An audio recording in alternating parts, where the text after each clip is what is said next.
I hope आप सभी लोग बहुत अच्छे होंगे और उतनी बेहतर तरीकों से आप सभी लोगों का पढ़ाई चल रहा होगा। तो भाई हम 9th की कुछ पोर्शन जो है हमारा छूट गया था बीच का, वो क्या था 1.6 चैप्टर नंबर 1 की एक्सरसाइज कौन सा भाई, एक्सरसाइज 1.6 मतलब आपका प्रश्न वाली 1.6 जो है छूट गया था बीच में। कुछ रीजन से हो सकता है वीडियो अपलोड हुआ रहा होगा या बाई चांस डिलीट हुआ होगा वो वीडियोस किसी और वीडियो को डिलीट करने के चक्कर में, या हम उस चीज को पब्लिश नहीं कर पाए सही से, इस तरीके से हुआ होगा, कुछ रीजन रहा होगा। तो छुट्टी हुई थी। कुछ बच्चों को कमेंट आया कि सर बीच की आपने 1.6 जो है नहीं बताया हो करके, तो वो वीडियो हम कंप्लीट करा देते, फिर चैप्टर नंबर 2 से जो है न्यू सीरीज से हम कंटिन्यू जो है करने वाले। ठीक है, तो वीडियो को बहुत ध्यान से देखना, अंत तक देखना। तो हम लोग 1.6 में क्या देखने वाले, निखिलम विधि को, निखिलम विधि आप लोगों को दिया हुआ टॉपिक क्या है, निखिलम, जिसमें से क्वेश्चंस पूछे जा सकते हैं। तो आपको मैं सिखा देता हूं भाई, क्योंकि बीच में छूटा हुआ था, हमारी जिम्मेदारी कि हम आपको सिखा के जाए। पहला क्वेश्चन दिया 13 × 13, इसका आंसर निकालना है। तो देखो ध्यान से करना है इसको, एक तरफ आपको लिखना है संख्या और एक तरफ लिखना है किसको, विचलन को। ठीक है, अब संख्या में देखो मेरे पास क्या क्या भाई, 13 है और 13 है, तो मैं ऐसा लिख लूंगा। अब 13 देखो 10 से कितना ज्यादा है, +3 है, ये भी +3 है, तो ऐसा लिखूंगा। कहां से आया, आधार देखो ये 10 से ज्यादा है, कितना ज्यादा है, 3 ज्यादा है, इसलिए +3, और ये वाला देखो प्लस कितना है, ये भी 3 ज्यादा, इसलिए +3 लिखे यहां पर। आ गया समझ यहां तक। अब देखो 9th में ना एकदम बहुत चैप्टर 1 बहुत इजी और मजेदार वाली है ना। आप लोग बाकी वीडियोस को भी देख लेना, मैं लिंक आपको वीडियो के डिस्क्रिप्शन में दे दूंगा, एक्सरसाइज 1, 2, 3 सबका लाइन से। ठीक है, अगर नहीं देखे होंगे तो देखो इसमें करना क्या है, आपको करते हो तो उसको तो लिखना भी होता है ना, इसलिए आपको इन दोनों का गुणा करना है, विचलन का गुणा करना है। तो 3 तिया कितना होता है भाई, 9 लिख लिए। फिर आपको एक ऐसा एरो बना देना है। ठीक, तो देखो 13 और बीच में क्या आ गया प्लस, तो 13 और 3 कितना हो जाएगा, 16। तो यही है कि आपका आंसर, मतलब फाइनल आंसर आप लोग लिखोगे 169, ये क्या होगा, इसकी आंसर होगा।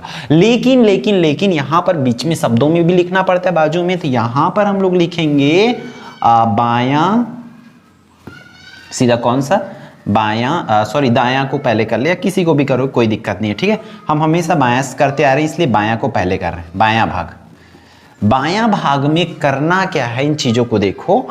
आप लोगों को बायां भाग में आपको एक संख्या लेना है, कैसा, एक संख्या प्लस में दूसरा विचलन लेना पड़ेगा, दूसरा विचलन लेना होगा।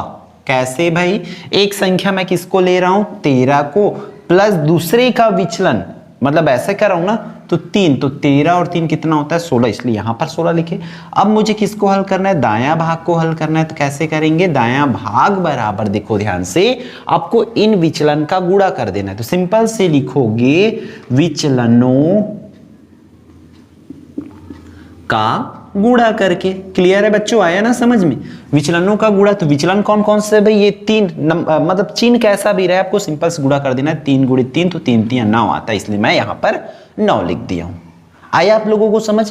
फिर हम मूव ऑन करते हैं नेक्स्ट क्वेश्चन पर। मैं दूसरा प्रश्न आपका बुक से उठा रहा हूं, कौन सा है आपका 104 और 102 का करना है। बहुत से बच्चों को शिकायत रहता है, मैं अक्सर क्या करता हूं, क्लास 9th हो 10th हो, मैं एग्जांपल्स करा देता हूं या कुछ क्वेश्चंस करा देता हूं। तो कुछ बच्चों को शिकायत, आप संपूर्ण हल लिखते हो लेकिन संपूर्ण हल नहीं रहता। भाई मैं काम सिखा दिया ना, तो आपको भी करना है। मैथ्स ये होता है, ऐसा नहीं कि मैं सबको पका के दे दूंगा, पूरी तरीके से करें। आप भी तो कुछ मेहनत करना सीखो ना, तब जाके आपका प्रैक्टिस होगा और आप बेहतर बन पाओगे।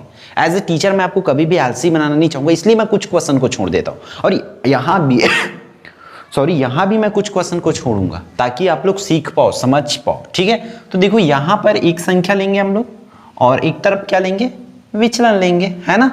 तो देखो संख्या में हमारा क्या 104 है और ये कितना है, 102 है। देखो ये आधार आप किसको लेंगे, 100 के पास में है, तो ये 100 से 4 ज्यादा है तो +4, और ये 100 से 2 ज्यादा है तो +2 लिखेंगे। अब हम करते क्या है, विचलनों का गुणा करते, तो 4 दूनी 8। अब देखो यहां पर आधार हमारा कितना है बच्चों, 100 है, तो 100 में 2 जीरो होता है, इसलिए यहां पर 2 नंबर होना ही चाहिए। अब एक अकेला आया था, इसलिए मैं क्या लगा दिया, 0 लगा दिया। फिर हम लोग काम कैसा करते हैं, इस तरीके से, तो 104 में 2 जोड़ दो तो ये हो जाएगा 106, इस तरीके से। अब इस साइड को देखो, बायां भाग मतलब एक संख्या और दूसरा विचलन लेंगे, मतलब 104 प्लस में कितना ले रहे हैं 2, तो ये होगा था 106, तो इसलिए यहाँ पर 6 लिखे थे। अब देखो इस साइड विचलनों का गुणा, तो हमारा 4 गुणित 2, तो 4 दूनी 8 आया था। अब जीरो क्यों लगाएं वो आप लोगों को क्लियर है यहाँ पर कि हमने जीरो इसलिए लगाया क्योंकि यहाँ पर आधार 100 लिया और 100 में 2 नंबर 2 डिजिट होता है, 2 जीरो होता है, इसलिए यहाँ पर लेना है। तो इसकी फाइनल आंसर 10608 होगा। इस तरीके से आपको करना होगा। क्लियर है? तो ये तो रहा क्वेश्चन। फिर मैं आपको चलता हूँ नेक्स्ट क्वेश्चन लेकर चलता हूँ ताकि आप पूरी चीजों को समझ पाओ। अगला क्वेश्चन जो है हम लोग ले लेते हैं कुछ इससे बड़ा, मतलब जो कम वाला है। जैसे कि मैं ले रहा हूं चौथा को आप लोगों का 98 और 94 दिया हुआ है, ठीक है। तो इस क्वेश्चन को ले रहा हूं, तो देखो इसमें भी एक तरफ लूंगा मैं संख्या और एक तरफ लूंगा किसको बच्चों, विचलन को, ठीक है। तो देखो विचलन हो गया है, विचलन लेना है ऐसा, ठीक। एक तरफ लेना है संख्या, तो संख्या कितना 98 और एक तरफ लेना है 94। इस तरीके से देखो 98 100 से कम है कितना, 2 कम है इसलिए 2, और 94 जो है 6 कम है 100 से, 100 से कम है ना, 98 कम है तो माइनस ज्यादा रहता है तो प्लस में ऐसा। फिर अब आपको इस साइड को भी फिलअप करना पड़ेगा, आपको दिखाना पड़ेगा कि हाँ सर हाँ मैं ऐसा किया हूं करके।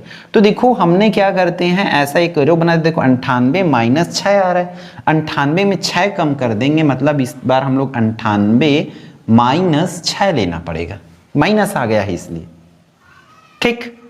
तो 98 में 6 जाएगा तो हमारा हो जाएगा भाई 92, तो मैं यहां पर लिखूंगा 92।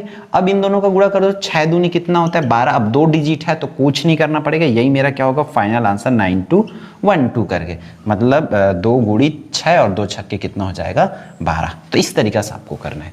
तो कुछ क्वेश्चन मैं किसका वाला करा देता हूं आप लोगों को, 1000 वाला, ताकि आप इसको अच्छे से कर पाओ, समझ पाओ, ठीक है। तो देखो बच्चों यहाँ पर 98 वाला ये वाला हो गया, और एक कम और एक ज्यादा वाला करो तो भी होगा। मैं सीधा सीधा सातवां पे चलता हूँ। सातवां पे दिया है 1012 और 1004, ठीक है। इस क्वेश्चन को हल करना है, तो देखो एक तरफ लूंगा संख्या फिर से और एक तरफ लेंगे किसको, विचलन को, है ना। तो ध्यान से देखो यहाँ पर संख्या हमारा कितना है, संख्या है 1012 और ये कितना 1004। अब देखो ये 1000 से कितना ज्यादा है, +12, तो प्लस ये +4 है तो 4, ठीक। अब 12 चौक कितना होता है 48। अब 1000 की बात करूं तो 1000 में तो 3 जीरो होता है, मतलब आप लोगों को क्या ध्यान रखना है कि इस साइड 3 नंबर होना चाहिए, तो यहां पर मैं क्या लगा दूंगा 0। अब एक संख्या लेंगे और ऐसा एरो लगाएंगे तो 12 में 4 जुड़ जाएगा तो 1000 कितना हो जाएगा 16 हो जाएगा। तो फाइनल आंसर 101608 होगा। अब इस साइड को फिल कर दो, एक संख्या लेना है, एक संख्या मैं किसको लिया हूं 1012 को, प्लस किया उसमें 4 को, तो 1000 कितना हो गया 16 हो गया ऐसा, ठीक है। विचलनों का गुणा मतलब 12 गुणित कितना किया हूं मैं 4 किया हूं, तो 12 चौक 48 आया, और 2 डिजिट था इसलिए इसमें कितना लगा लिया हूं, एक जीरो लगा लिया हूं। तो इस तरीका से आपको हर एक क्वेश्चन को डील करना होगा, ठीक है। अगर कोई नहीं बनता है तो वो हमें बता देना, हम आपके लिए वो वीडियोस बना देंगे, या आप लोगों को व्हाट्सएप ग्रुप की लिंक आपको इस वीडियो के डिस्क्रिप्शन से मिल जाएगा, वहां से आप लोग ज्वाइन कर सकते हैं, ठीक है। तो इस वीडियो में इतना ही, फिर हम मिलते हैं आने वाले इंपॉर्टेंट वीडियो में।